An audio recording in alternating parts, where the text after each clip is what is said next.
It was supposed to be an ordinary Friday night.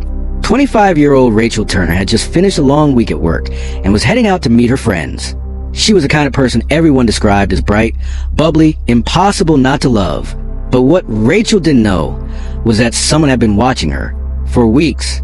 And by the end of that night, the last message she ever sent would unlock a mystery no one could have imagined. Rachel lived alone in a small apartment on the edge of town. Quiet, safe, close to everything she needed. Her routine was predictable. Morning coffee, commute, gym, home. She was cautious, careful, almost to a fault. But in the weeks before her death, she'd told her best friend Lena that she felt like she was being followed. She'd noticed unfamiliar cars parked near her building, footsteps behind her at night, strange calls that went silent when she answered. Lena urged her to go to the police, but Rachel brushed it off, laughing away. "It's probably just in my head," she said. It wasn't. On the night of April 22nd, Rachel got dressed for a dinner out. She sent a selfie to Lena. "How do I look? I might meet someone tonight," winking face with tongue. At 7:48 p.m., she ordered a rideshare. At 8:03, she texted again. "Driver just got here, talk later." That was the last message Lena would ever receive. Because the next morning, Rachel Turner was found dead, less than 2 miles from her apartment, in an abandoned construction site. Her phone was missing. Her bag was gone, and there were no witnesses. The police were baffled.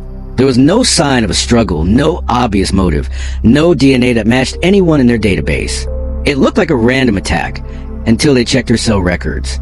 The last outgoing message from her phone had been sent at 8:14 p.m., just 11 minutes after she got into her rideshare. It said, "I think this is a guy. He's taking a weird route. I'm scared." But that text didn't go to Lena. It went to someone else. The man who killed her. Detectives couldn't understand it at first. Rachel had typed her friend's name, hit send, and somehow the message had gone to the wrong number. But when they traced the number's history, they realized it belonged to a prepaid phone that had been activated just 3 days before her death. And that phone had pinged off the same cell tower near the crime scene. Whoever owned that phone was the one in the car with her.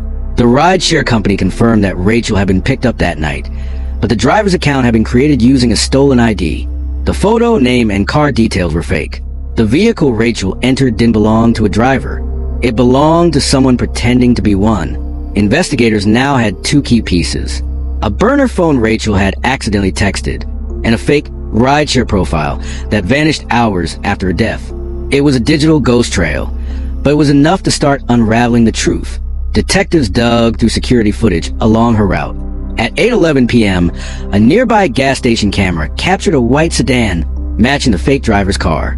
The license plate was blurred, but the reflection in the car window showed a business sign, a local auto repair shop. When police visited, one employee's behavior immediately raised suspicion. A 33-year-old man named Eric Dalton. He'd been quiet, polite, even helpful at first, but when investigators mentioned the white sedan, he tensed. Turns out Eric's car, the same model, had been repainted 2 days after the murder, and in his garage, police found a single clue that would seal his fate: Rachel's missing phone hidden behind a toolbox.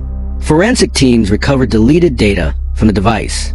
Inside were multiple text messages Eric had sent to himself, testing the burner phone number days before the murder.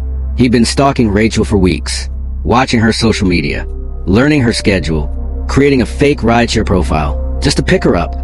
But his plan began to unravel the moment she texted him by mistake.